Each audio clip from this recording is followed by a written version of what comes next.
But see, yesterday we were up here working, and my 3-year-old was messing with my printer. So when I tried to print my cue cards, they didn't come. So I have them right here. No problem.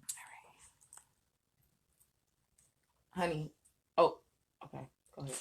I wanted you to hit this. I'm casting a picture because I just put that picture up behind you today. I like Wonder Woman. I love Wonder Woman. I'm gonna tell you my Wonder Woman story. Wonder Woman right there. I'm gonna tell you my Wonder Woman story. So ask me about that. Okay, I got you. Can you hit the other camera? Oh yeah. I'm doing a podcast, y'all. So we're live. Mommy Lounge. The Mommy Lounge. You see it a little bit? The Mommy Lounge. Yes. Almost forgot I was here on domestic. Come on, man. You ready? Okay. This is the Mommy Lounge podcast. Hey, mommies. Hey, mommies. We have a very special guest. I'm really excited. Actually, I've been losing my shit since you said you were coming. Oh, that's Didn't so I, cute. Oh. I was. I'm sensitive. I'm a Pisces. Don't make me cry. Really? Oh, my husband's a Pisces. Caroline Pisces. So I love cry. Pisces. Okay, so you already know. I'm probably going to cry during this podcast. Still mine. I know. When's your birthday? February 19th. March 11th. Oh my God. He's March 10th. Shut up. Yes. That is so dope. Yes. Yeah. So okay, if I cry, then I have a family. Yeah, of criers. So we have. Oh wait, my daughter's March 6th. Shut up. Yeah, our baby is March 6th. Oh my God. We have a great guest in the house. We have actually Jael the Great. Actually, what I like about you most is your name. Jael is one of my favorite Bible stories. Isn't she dope? Wasn't she dope? She was a badass queen. We just read it again last night just to like refresh my mind. She's amazing. Wow. Like she was a warrior, and I'm a modern day warrior. She was a warrior. And you were in the area of Barack. Is that coincidence? I know. Isn't that like right? Isn't that extraordinary? And so then people. I'm glad you know, but because a lot of people don't know that. Oh my God! That story. I read my word. Yeah, I read my word. Okay, so you know, because a lot of people they don't know, and then but it's a good witnessing tool because like when this guy in Whole Foods was like, what's your trying to holler, what's your name? I was like Jael, and I was like read about her. She's in the Bible, and he actually started. He was like, okay, I'm gonna start reading the Bible now. And I saw him the next day, and he was like, I started listening to Judges in my audiobook. He was like, it's such a good... So it helps people. Yeah. Like, isn't that cool? It is cool. It's cool. It's so super it's dope. ministry. It is ministry. The name itself, that's why I asked you. I was like, is Jael your Jael real name? the Great. Jael the Great. And I was like, is that your real name? Yes, it is Jael the Great. And you said, yeah, it's my real name. I'm like, oh, that's so cool. So Jael is a life coach. Yes, love it. Spelman College professor. Love it, yes. An author. Yes. An actress. Yes. And I saw your first of all, I saw the movie where you played the bartender. I had saw that maybe like a year ago. Love by Chance. Love by Chance. Yes. I watched that. My husband likes all of those type of movies. And then I saw your clip last night with the cheating guy from Who Can Play That Game. That's all I remember him from. The light skinned guy. What's his name? Guy. The real cheating guy on the Vivica Fox movie. He was the dog on Who Can Play That Game. He played Pamela Jones' boyfriend on that movie. Pierre? The light skin one. Yeah. Yeah, you came in the house and was like, what is this? Oh, God, yeah. You think? Yeah, okay. See, am I standing right now? Your research. Am I standing? Because I feel like I'm standing. Okay. I'll stand in a heartbeat. No, okay. I love it. So my first question for you, though, is what do you wish Black women understood? How powerful they are. My God, please. I just wish more of us understood how extraordinary we are. Like how dope you are, how you are favor. Yeah. Like you are the prize. Like, man, we got to get back to knowing that. Because when you know that, everything changes. When you know who you are, your life changes. Yeah. So I want them to know who they are. So what would you say the steps are and that we should take into having that self-confidence and being that self-aware? So it's all about like what you're feeding since you're, a woman of God, I can kind of, have the conversation geared towards that because I have to be mindful of where I am and be respectful. So I can talk about the God thing with you. First of all, you have to understand who created you, right? Get back to that. Like ask yourself questions. Who created me? Where did I come from? Why am I here? What is my purpose? Okay, because if the purpose of something is not known, abuse is inevitable, right? So if you don't say that thing, Pat. If the purpose of something is unknown, abuse is inevitable. So a lot of times people abuse themselves because they don't know their purpose, right? When you know your purpose to be great, when you know your purpose to be loved and to be liked, when you know your purpose to do certain things, your mindset will shift to that. So what do I mean? How do we do that? We start paying attention to what we're putting in our spirit. We start reading great books, because you can't give what you don't have or talk about what you don't know, right? Or be what you don't know. So you start listening to great podcasts like this. You start listening to music that's going to feed your soul. You start meditating. You start getting still and listening to God. God, what are you saying for me to do? What would you have for me to do? Like, you have to start taking those steps. You have to invest more than your body, your hair products, because y'all spend all this money on hair products, but you won't get a life coach. I don't understand that. Not me. My edge is nappy. Well, that's okay. I mean, your hair is beautiful. Thank you. But do you know what I'm saying? Yeah, like, I know. They spend a lot of money on beauty, but they spend not everybody. We're talking about those that don't. Right. But they don't spend money on seminars, books, a life coach, therapy. Your outer is pretty, but your inner is just, she's lost. Yeah. So those are just some practical things you can start doing. And that I think that runs very rampant in the Black community, especially with the women that I encounter. Okay. I see so many beautiful women with so many ugly things coming out their mouth. My dad used to always say, what's in the breast be manifest. That's you right. know what I mean? And so I'm like, wow, so what's in your soul that you look this good and that you say and you do these things that are so destructive? You know what I mean? Because all the investment is going to the outer, unfortunately. And so what's the number one tape that replays from your expertise in our minds, or in the minds of some of your clients? What's the number one tape that replays in their minds that's holding them back? Fear. Fear of stepping out. Lack of identity. Like not knowing who they are. Of being afraid to go after what's in their soul to go after. It's a lot of that. So thank God that there's also a lot of healing that happens in my sessions, which is a blessing, right? They come to me like that, but they don't leave that way. But those are a couple of the big things. Relationships, that's like number one. I get DMs all day. Relationships are the number one thing that the women are having issues with. However, that still stems from you not knowing who you are. So you're attracting certain things because you don't know who you are, right? So I have a course, so we can talk about that too. But we start Tuesday. It's about attracting a healthy partner. And we're going to first start having a healthy relationship with ourselves. So it's dope. So once you let me know they can get in contact with me, we'll talk about all that. I like that, because we were talking to my nieces on the way up about their boyfriends and bad friends. Oh, some God. of them would date a guy. And can I share? Okay. So one of them had a friend, a best friend, and her and a group of other friends walked to the store, and they left the best friend and the boyfriend at the house, right? How old are they? 15? 16, 17. Okay. So the best friend and the boyfriend slept together at the house while they were at the store. Okay.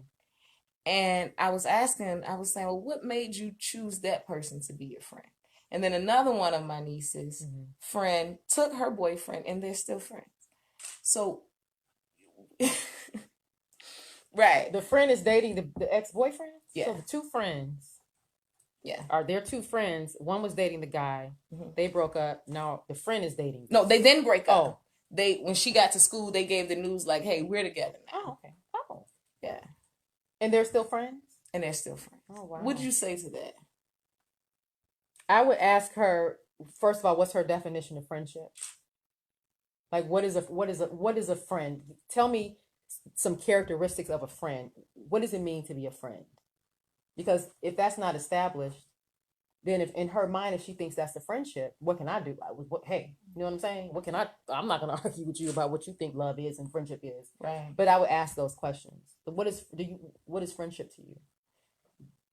What does it look like? You understand? What does it feel like? How does it make you feel? That's what I would do. That's how I would get down with that. That's how you would approach it? Yeah. Yeah. And then in terms of just picking guys in that way, that you can't bring anyone around them without them hitting on them, or you know what I mean? And I want so much for them to take in healthy relationships. That we started this conversation with me saying what? Women do not understand that they are the prize. Say that thing, Pastor. A man will start a war for you. And it's happened. It's happened several times in history. Men will go to war over a female. Like, you have so much power, queens, but you give it away and you give it away and you give it away to the point where it tears at your self-esteem. And now you just accept anything. That is unacceptable. It's unacceptable. Yeah. Like, you respect should be normal for you.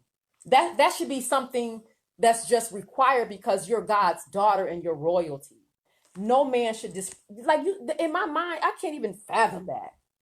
Me either. Like, that's not even a part of who I am. So we got to start teaching them now, like, your royalty, why are you making that choice? You should only allow certain boys to be in your sphere, right? Everybody can't be with you and they don't deserve to be. Like, we have to really start instilling how amazing they are into them so they can make better choices. Yeah. Because queens only date a certain type of man, right? So that needs to be instilled in them now. You don't let just anybody touch on you or be with you or treat you any type of way. Why are you doing that? Right. Awesome. I love it. And it's so true. And I don't, I don't sugarcoat with them. Good. Because they have the internet. So what am I playing coy for? Right. You know what I mean?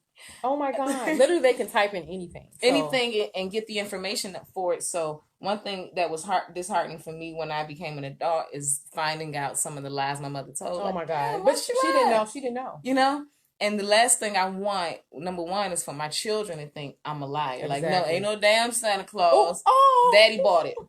Oh, that's the thing for us. Like, no, what the kids believe in Santa Claus. Like, no, unless you're going to dress like Santa. Right. That's what my parents had people do. They had people dress like Santa and come and like be Santa. Yeah, and be a representation. The person that actually purchased it, you can be Santa. But we not going to the mall and playing those games because I don't want you to think on any level that I told you a lie. Yeah. Because when I say that's a bad friend, I want you to be able to take it to the bank. I know that's not the boy for you. Take that to the bank. And so I can't play that Santa Claus shit. You know what I mean? I understand. I just can't. But that's good. I thank you for giving them that tidbit because you articulated it in the way that I probably cannot. So I was watching your page and you were talking about how people invest in hair and beauty and cars, but they don't invest in therapy, right? Oh my God. And so when I told you this is my postpartum, this is what my postpartum looked like. And my husband deployed to Iraq. I had a 4-month-old. Wow. And a 1-year-old. Oh my God. By yourself? By myself in here. Oh. And so I started going to therapy. Good. Right? And two things. My therapist fell asleep on me in one session. You know what? And that's why I stopped going. I'm like, every therapist is not good though. She was good. Just like every doctor isn't good. She was good until she dozed off and was like, you ain't got no friends you can talk to. She probably didn't say it that way, but it definitely translated. That's how you took it. Yes. But she did, like, I had gone for like 4 or 5 months. Okay. And I was going 2-3 times a week. Okay. And she had given me so many tools to use that now when I express myself, I don't hold things in and I can express it from a place of power and not a place of pain. That's right? Beautiful. But I don't feel it necessary to go back. Now, sometimes we go through the couples therapy and that thing. Wonderful. It's so necessary. It's so necessary. It is. To just keep us fresh. That's right. But I don't know if constant therapy is necessary. What do you think? It all depends on you. It's such an individual thing. Some of us do the work on our own. Some of us can take the tools and roll with the tools, and we're going to apply them. And we're going. Then some people are hard-headed, as they say, and they're not going to do it. So they have to stay in a little bit longer. Everybody's comprehension level is different. So to thine own self be true. So you have to know yourself, right? It's all about knowing who you are, knowing what you need to become the best version of yourself. So literally be true, be honest with yourself. If you know you need a little bit more and there's nothing wrong with that. One of my students in class this week was just talking about her anxiety, and she said she went to a therapist, but she felt like people would say something is wrong with her, or that's the stigma. I said something is wrong when you don't get help. Yeah. I said that it's something wrong with the people who, because everybody needs to sit on somebody's couch, somebody's life coach, somebody's counselor, because we've all gone through so much. There are 7-year-old children who have gone through what state things that you and I have never even experienced, right? Yeah. At 7, Yeah. right? You don't think they need to sit down and talk to somebody? Definitely. Like, do you understand what I'm saying? Definitely. And then we have these, you've gone through things as a child and you've never talked to anybody. I have men life coaching clients. I promise you, I'm the first person they've ever opened up to. These are grown adult males, and I'm so grateful to them that they found me and they were able to open up to me. But I am the first person a lot of them ever opened up to about their father issues, about their mother issues, about choices they've been making with women. And they like, their lives are changed, but like, people aren't talking. Yeah. You know what I mean? They are. And you have to. You do. So you'll know what you need. You do. And I believe in over communicating. My actually I have a 9-year-old nephew, and he said, I asked him something. He was like, I don't like talking about he got beat up. Oh. And I was asking him about the fight, and he was like, I don't want to talk about it because it's gonna make me cry. And I'm like, well, you have to get comfortable with being uncomfortable in conversations and having hard talks, because you don't want to be a grown man that can't communicate. Oh my God. That frustrates us. And it's okay to cry as men. I hate that society has put that out there and made them feel like they can't cry. Cries, God gave us the gift of tears to heal. Yeah. Men and women. Yeah. So it's okay. There's nothing wrong with it. It's so nothing wrong I with believe in crying. Me too. I believe in saying you hurt my feelings. Yes, I believe in saying this is what I need. Yep, I believe in saying I need affection right now. Yep. I need a hug right now. I do. I believe in it. But I've been through therapy, and I didn't believe in it before therapy. Wow. My dad like, ain't no cracker gonna tell me. I'm gonna call Jesus. It was like, Daddy, but you drink every night, so you don't think you need a little therapy? So, like, let's just examine what we're selling. Absolutely. You know what I mean? And I believe in healthy living, but I was telling Kayla, like, I don't know if therapy every week is necessary, because I don't want her to fall asleep on me again. Like, my problems ain't shit. But I know that she was probably tired. It was a Friday. Because she's still human. Yeah, Who knows what's going on in her life, She was an older Black lady. Okay. And she dozed off. And I'm like, yeah, this is definitely going to be my last session. Yeah. Just never fall asleep on a client. Ever. I would not do that. So what's your ultimate goal, Jael? My ultimate goal. Okay, so I have several. Okay. Right? Everything is in purpose and in destiny. I love everything that I've been called and created to do and to be. Everything that I do is all God, none of me. I wanted to be an attorney. That's it. I just wanted to come, slay in the courtroom, win every case, and then volunteer my time on the weekends to teach people who did not know their rights that look like us. So if they get caught up, they'll know exactly what to do, right? That was my plan. But God was like, that's cute. I have so much more. That's cute. So for my acting career, I have started my own production company called Epitome Films, where conscious creativity lives. Okay. Isn't that cute? It's dope. So making conscious art through acting, through writing, and through directing and producing. Working with some of the greatest talent alive, right? Because if I'm going to do something, I'm going to be my best at it. Yeah. So with the acting, just having my film and production company all over the world, working with the dopest artists, with my life coaching, continuing to just help clients get, giving them the tools and strategies that they need to become the best version of themselves, reminding them of how amazing they are. Because all I'm doing is reminding them how to go from where they are to where they desire to be, right? With my, what else do I do? Teach. Yeah, with my teaching, that's just, that's what it is. I love that. I love being able to pour into my students, teaching them a phenomenal skill. So,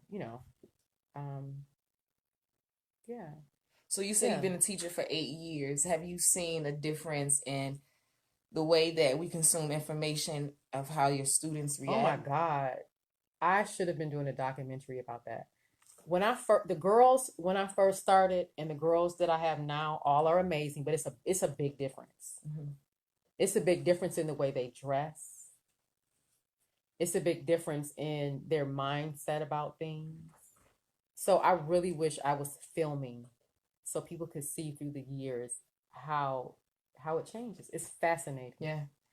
I had Miss Nico on the show. I see she follows you. Yeah, and she's in the movie.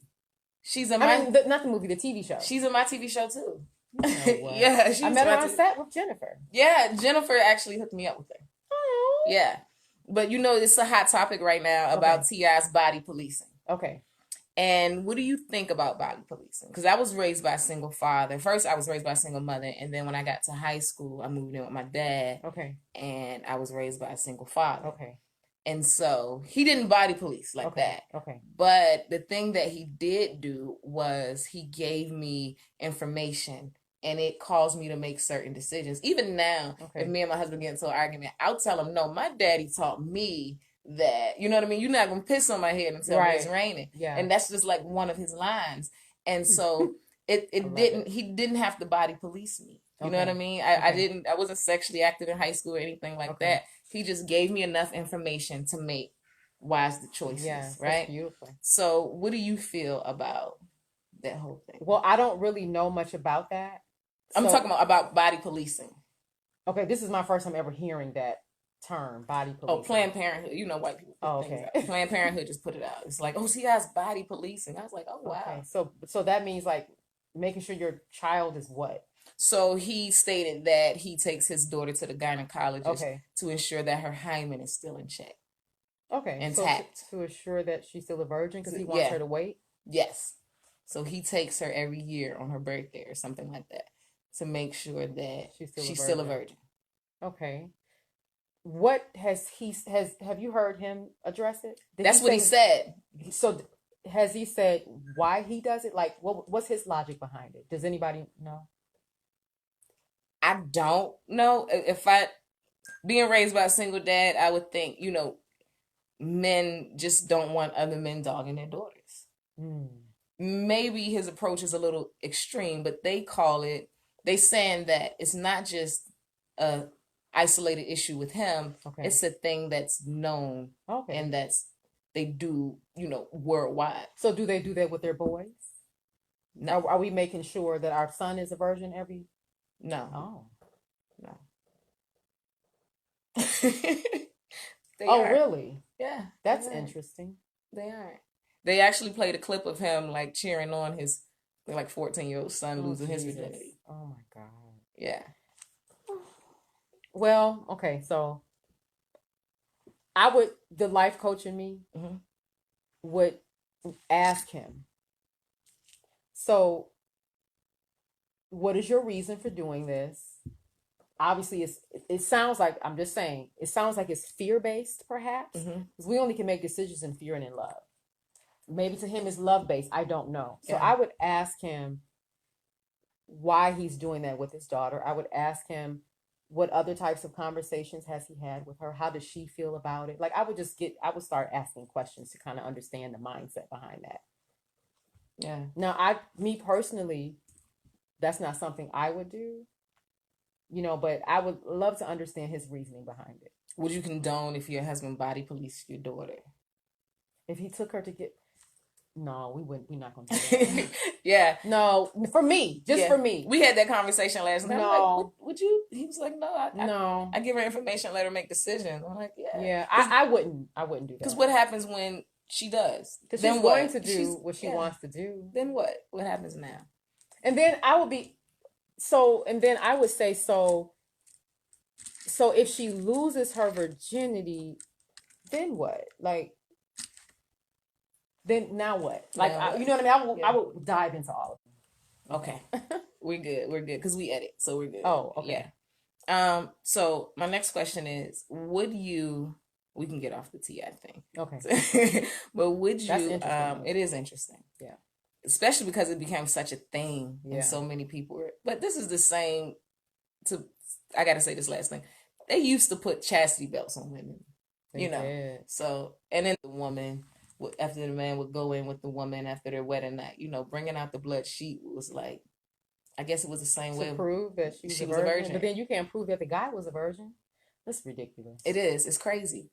But I know psychotic. That it is. But it's, it's a man's world. We have the connection that we're both. I'm not an actress, Okay.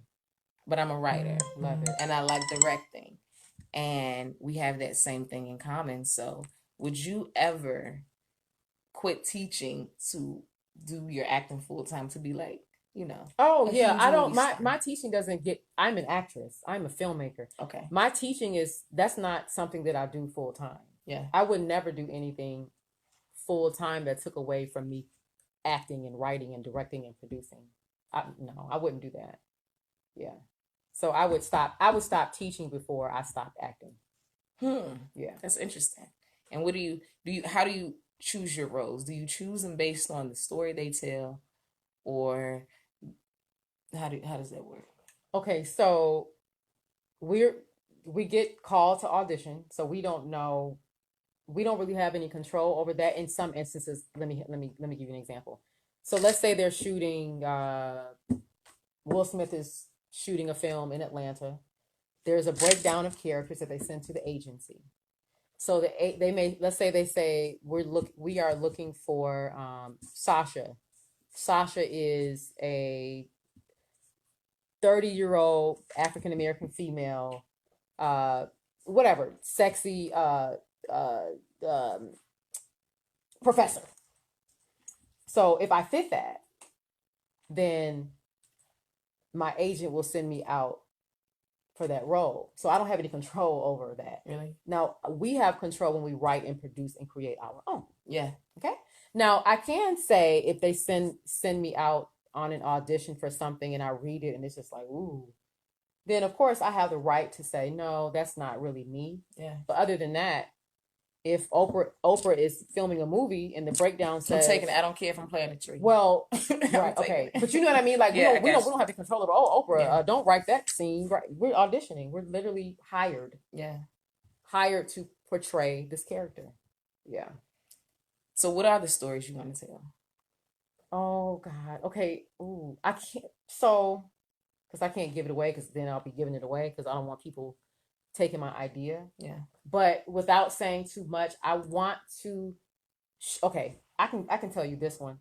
So for my first scripted TV show that I wrote and created with my writing partner Nico Tolbert, the characters in the film, they're of course Black characters. I'm the lead, and we come from a wealthy, affluent home. So I want to show that. I want to show us that we come from money, that we come from a 2-parent home, that we come from success. Do you understand what I'm saying? I want to show that narrative. I want to show beautiful Black women and women of color that love each other, that get along. I want to show the positive, conscious creativity that I said, my film company's about. So I definitely want to tell stories about us being amazing. Yeah. And us, we need to see ourselves being wealthy. Yes, we go through things in life. That's normal. Of course, you're going to see some drama, because that's just life. It's called life. But I'm showing us in a light where when your nieces watch what I produce, they're like, I want to be like her. Yeah. She's dope. That's what I want to be. Like when they see the men, I want them to say, that's the type of man I want to marry. Yeah. That's how I'm supposed to be treated. So yeah. Definitely, especially because in reality, it's pretty hard to like create something you've never seen before, right? So I didn't grow up in a 2-parent household, but I'm maintaining one, and it's like, well, now we have to create something that we've never had the opportunity to be, firsthand witnessing, right? And how is that? You know what? To be honest, it's gonna sound crazy. Sometimes I take cues from like my wife and kids. Of course. You know what I mean? Yeah. Or the Cosbys or Absolutely. Fresh Prince. And other times, it's just about compromising, finding solutions, and doing what's best for the team. I love it. Taking one for the team. So I guess I'm the type of wife that if it benefits us and moves us forward, then I'm in. We wearing green, okay, I'm in. Even if it's not my color, but if it's gonna benefit us and move us forward, that's just my thing, That's dope. I love it. But I was a team player as a basketball player, so I understand team The sports. team. Yeah, Yes. and We're on the same team. yeah, we're on the same team, and I understand what it takes to get there. I love it. So, who's your hero? Okay, so we got to talk about Wonder Woman. Okay. Remember how Yeah, okay, let's talk so about I have Wonder to tell you Woman. my Wonder Woman story. Y'all, I've never shared this anywhere before. This Exclusive. This is an exclusive, okay? Okay. I need a So, sound effect button. I used to be obsessed with Wonder Woman. Like, I thought she was beautiful because, that's all we had. We Yeah. didn't have, the Black Panther thing. So I was obsessed with Wonder Woman, right? I watched her. I was like, she's strong. She's beautiful. She can make people tell the truth. I want to be Wonder Woman, right? Mhm. So, as a child, you don't really know the difference between real and make believe. Not yet. Not Yeah. really. To an extent, but So every night, literally, this is every night, I would say my prayers and I would say, God, please make me Wonder Woman. Every night, every night. And I would wake up every morning and spin around. Wow. Because I was like, and I was like, oh man, I'm not Wonder Woman. But now I am though. Yeah. And I didn't realize that I am beyond Wonder Woman. Yeah. I am what's better than what's better than Wonder Woman? To the ninth power. Yeah. So I was listen to me, I was faithful. Every night I would pray, God, turn me into Wonder Woman. Every morning I would get up and spin around. Every morning. Not knowing that I was already her. Yeah. Right? So that's an exclusive. I've never told anyone that before. So I am Wonder Woman. You know what? And beyond. So my husband collects the high end figures. Like I have Wonder Woman right there, figure. I love it. And then we collect the artwork as well. Actually, we're gonna open a museum, so we got to get to China. You should. But so we collect the Marvel, but he has some DC stuff. So wow. That's EJ, y'all. And she's sickening. But anyway, sorry about that. So we collected, and I wasn't into it at first. Okay. I thought it was a waste of money. Okay. And then he showed me like the value in it and how it, grows with time, the equity in it. But other than that, I still didn't see the value in it. And he took me to Atlanta Comic-Con this year. You went? I went. Wow. I went. My nerd application is still pending because I've been on some cool shit for 32 years. Got it. So I'm waiting on the nerd shit to kick in. I'm definitely a nerd. Yeah. You definitely a nerd. I'm You're definitely a college professor. I'm a nerd. It comes with it. But you're cool. So yeah, I'm a cool nerd. You have to find that balance. Nerds. Yeah, I do too. I'm married to one. I love them. They make the best husbands. They do. But yeah. Okay, that's fine. But what I learned was that I didn't understand that whole fantasy world thing. Okay. But then when I got into the Wonder Woman movie and I saw her skills, and then I thought about the metaphoric, meaning behind it. I'm like, hold on, I'm Wonder Woman. Yeah. I get shit done. That's right. I make things happen. Yes. You know what I mean? Nothing can stop me. Nothing. I'm Wonder Woman. That's then I started wanting to see her around. So I put her up in the mommy lounge, and I wanted to see her around because I just wanted to the vision. Yeah, I wanted to remind myself that you're Wonder Woman. That's right. Definitely. I love it. Definitely. So, this is the mommy lounge. Oh no, I want you to. I'm not gonna get the last question yet because we have to talk about two things. Okay. One is your book. Okay. Tell us about your book. Yeah. So my daughter and I, we wrote a book together called "Loving Your Daughter to Greatness." How old is she? She doesn't let me tell her age. Okay. Yeah. So I wrote that book because parents get very brand new when their girls turn like 13, and they forget that you were the same way or worse. And even if you weren't, she's not you. You cannot raise her how you were raised. She is not you. Yeah. Right? You need to have open communication with her, because if she gets in trouble, she has to tell you anyway. If she's sexually active, don't shun her. Don't make her think she's less than. Give her the tools that she needs to make great choices. Okay?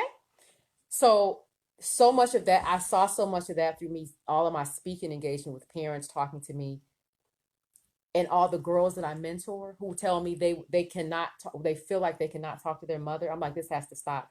So I am a solution. So let me provide a solution to help these mothers and fathers know how to parent their daughters. So my daughter has a portion in the book where she says, what are some questions that you want to ask your parents that you are afraid to? She did a survey of her peers, and she said, ask them, what are some things that you want to ask your parents you're afraid to? So they're in the book, so the parents can read that and say, wow, this is stuff girls my daughter's age are thinking about. Yes. And they're not getting the information from you because you yell at them, you call them names, you're doing everything that's keeping them further from you instead of loving her to greatness. Love is the greatest thing in the world. So we wrote the book so parents to create a culture in the home where parents can love on their daughters.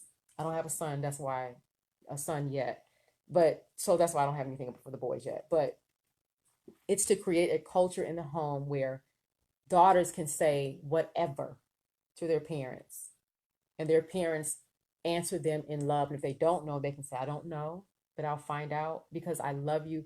Do you know what I mean? Like, I was actually very timid. I was always a good speaker, okay. but I was always very timid in telling people how I felt, and people would do things and I would just let it ride because when I was growing up, we weren't able to say things in the house, right? And Kayla and I always joke about, because our mothers are first cousins, and we always joke about how, like the smallest thing you said would get you hit or get you, right. yelled at and shunned. It is like, Mom, can I have a juice? Get your ass. It's like, Right. wow. And now that we're looking back, it's like they had so much to go through and they needed therapy, right? Yeah, and exactly. So, yeah, you come to a place where you have empathy and compassion for them. Oh yeah, because they only did what they knew to do. Yeah, and you understood, like, if I had 7 children, right, and no husband, and I had to provide for them, and I worked in a prison, then I would react like that, right? But I can't live my life and bear all of that and wear all of that forever. Exactly. Right? And so I think that's great. I think that's awesome. I'm actually going to buy a copy before you leave. So don't let me leave. Don't leave without me purchasing a copy. And I wish you brought one because I like to have my book signed. And I'll mail it to you. I'll mail it to you signed. Okay. And so when you sign it, right, to my BFF. You got to text it. Text me what you want. Just text me whatever you want me to write in the book, honey. Okay. I got you. I'm dead serious. I made a Miss Janice Bryant Howdry right. She was like I said BFF. I love it. Get what you want. It's your world. Yeah. So when I tell the story, it's like, Mommy, this was your friend. Yep. Exactly. My BFF. My bestie. My bestie. I love it. But and also we talked about so this is the Mommy Lounge, and this is the place that women can come and complain about their husbands, their children, their jobs, and we get it all off our chest, and it's a safe place. And with that being said, I go out and I meet some of the dopest people, and then I try to figure out what ingredients make them dope, right? So I'm creating like a memoir for my daughter, so to speak. Yes. She's 1. And yeah. And with that being said, what's the most valuable lesson your mother ever taught you? I think what my mother instilled in me is confidence. That right there will take you further than 3.0 GPA. Yes. When you are confident, that's a fact. You can walk into any room, understand I belong here. You know what I mean? So my mother is the most confident woman I know. Like, she's so confident. So I would say from her, definitely confidence and loving myself unapologetically. Yeah, definitely. Yeah. So confidence is key. I hope y'all are taking notes over there, girls. Shay, I hope y'all are taking notes. Confidence is definitely key. Oh my God. And I really appreciate you coming into the Mommy Lounge. Thank you so much and bringing your light energy. I think it's awesome. I think you're dope. Thank you. Where can we find you? Oh, yes. Y'all can find me. Everything is Jael the Great. My website is jaelthegreat.com. That's Jael the Great. My Instagram is at Jael the Great. Twitter is at Jael the Great. I have a fantastic course we start on Tuesday with my life coaching. It's group coaching for women and men, but it's about how to attract healthy relationships. And it's going to be extraordinary. So you guys, all you have to do is go to my website, Jael the Great, to sign up for the course or go on my Instagram and click the link in my bio. That's probably the easiest thing. Now let them Click the link in my know bio. once you attract a healthy relationship, be okay with seeing your shit. If marriage taught me nothing, it's a mirror. oh isn't my it? goodness, It is a mirror. It is a mirror. It sometimes I still Honey, hate it. You know, it's what I a mean? mirror because you're gonna It's see brutal. everything about you that you didn't even know. But one of my girlfriends was like, I didn't know I was crazy until I got married. Yeah, She was like, I didn't know I was crazy. me either. I didn't know I had as many issues. She didn't know until I got married. And Yeah. you would think that marriage is about the TV romance and all of that, but no, it isn't. it's about showing you who you are to become the best version of yourself, and vice versa.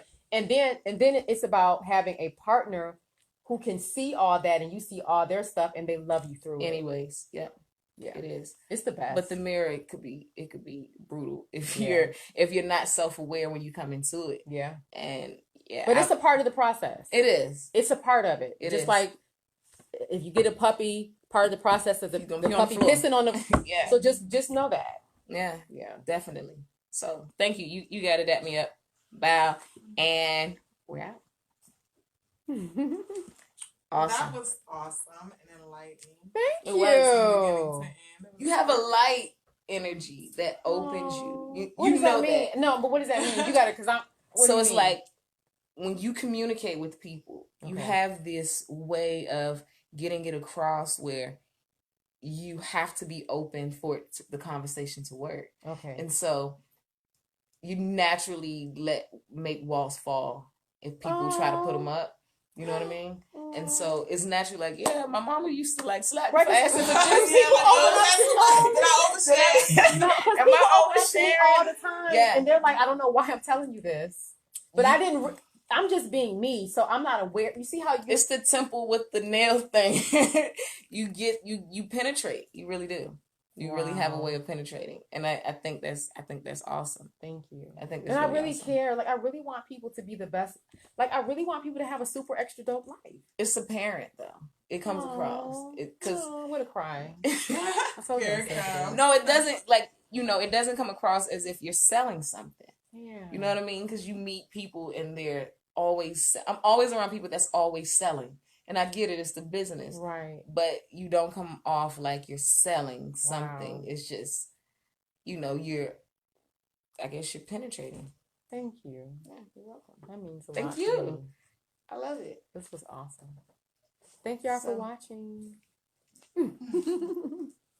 I never know how to stop it. How do you stop it? Oh, finish.